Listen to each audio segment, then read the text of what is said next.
you once, and I'll tell you twice the way I feel. Yo people, what's going on? This is your boy Theo coming at you with another episode 24. We are still into Black History Month.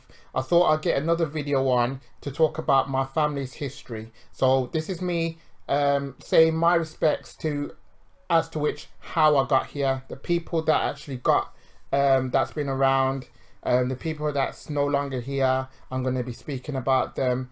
And yeah, we're going to have a great show, so stay tuned, and we're going to get right into it. So, I originated from Jamaica, but you probably would have guessed that.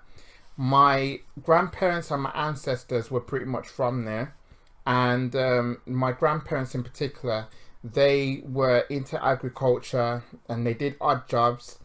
My grandparents on both sides of the family, they came over here in the 50s as part of the Windrush generation. They had their papers and they were able to settle. They settled in Handsworth.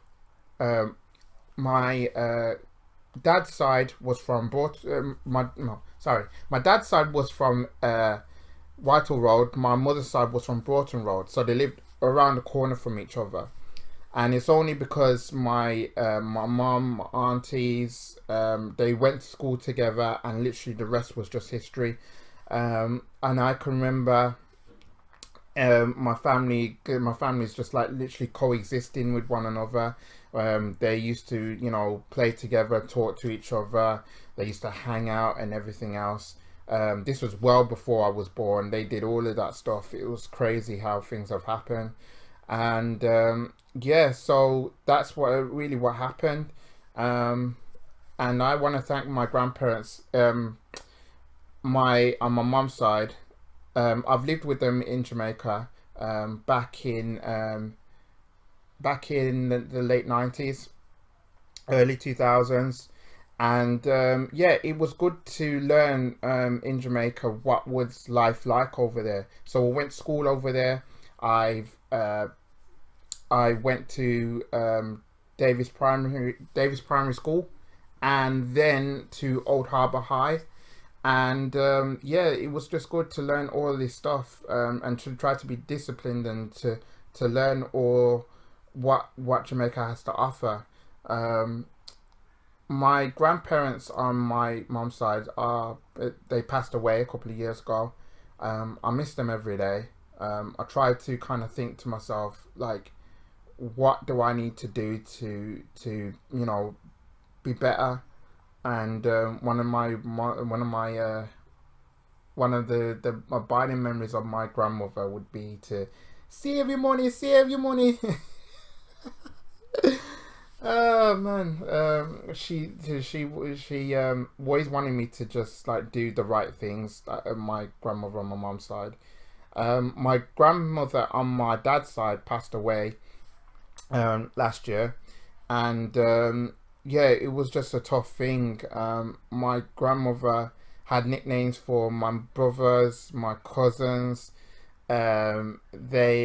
She was incredibly proud of me. And she always had a smile on her face, and whenever she seen me, I loved her with all of my heart.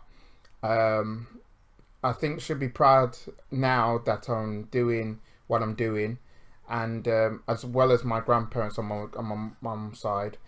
Yeah, so I want to praise them, and I want to thank you for everything that they have done, everything that they have taught me to continue to fight hard, to believe in something, and to always be a family man. So I want to thank them for what they did. Okay, I'm going to speak about my parents. Now, my parents have never been together. I've had a decent childhood. I think I can say that. It's fair to say. My parents was they were hard workers from the get-go, so I had that trait in me from a long time. My mother is someone who never gives up on me, never.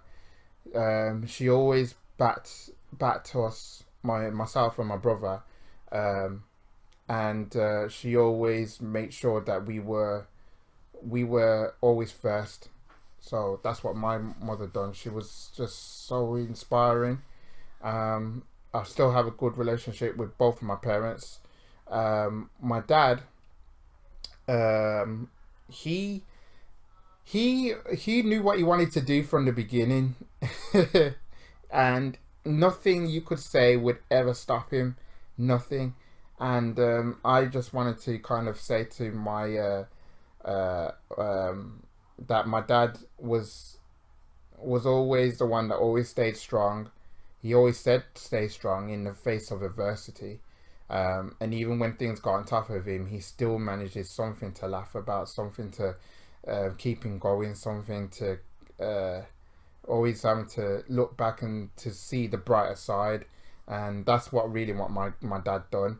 Um, and yeah, it was just brilliant for my parents because even though I didn't have the total best childhood, I did have a decent childhood. I've learned a lot from my parents. I learned hard work from them. I learned that you need to do things right. Um, you need to be a family man, and also it's also about kind of staying out of trouble. Just learning all these things to so just not to get into the mistakes that they have done, and I'm trying my best to doing all that stuff. So it's one of those things I have to kind of remember um, about them. But I still got a good relationship, as I said. They I'm not going to speak on what's going on, the ins and outs, but the gist of it is that my parents were more or less there for me.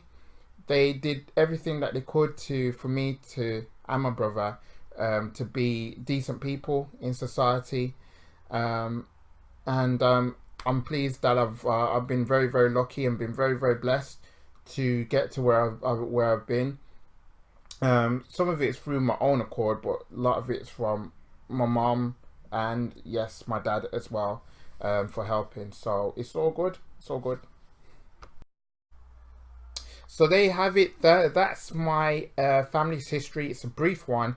I wasn't going to go into everything because I know that some of my family members watch this, and I don't want them to kind of like be put out there all on social media for them to see. But I just wanted to say a big thank you to everyone that's part of my family, whether it's my mom's side, my dad's side, and I wanted to say that like all of them have inspired me. All of them have given me a good reason to live as a black man.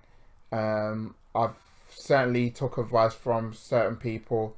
They know who they are. And with all the people that's actually supported me as well, I want to thank them from the bottom of my heart, especially with you guys that are watching. This is the reason why I do this, to empower men, to give them a good advice and just how to kind of be um, um, great men going forward. And I'm going to continue to do my best to plow on and try to give a good positive message to for all men to kind of hear. And also I'm going to be doing, speaking of that, but I'm also going to be doing a video about women as well. So there'll be a chance for women to kind of get their not their say, but how to kind of learn from women, how to kind of be better men through women. We all have our mothers and we all have our grandmothers, especially with mine. But what can you learn from your from women in general? What can you learn from them? So that's what I'm going to be talking about over the next few weeks. Like I said, the we're still going to continue with our Black History Month series, so another couple videos will be out. The next one's going to be episode 25. I'm going to be speaking about what it's like to be a black man in 21st century Britain. So I've got an uplifting message to say on that. Obviously, there's things, you might be a black person and there's already things that you already know, but I'm gonna like say something that's kind of profound, and I hope that it will guide you to kind of be great, beautiful black men going forward. You know what I mean? It's important that we do well, and it's important that we be strong, and it's important that we stand for something, even if you are sacrificing everything. So look out for that. And in the meantime, stay safe, people. Stay cool. This is me, Theo, and this is Shakedown. Peace out.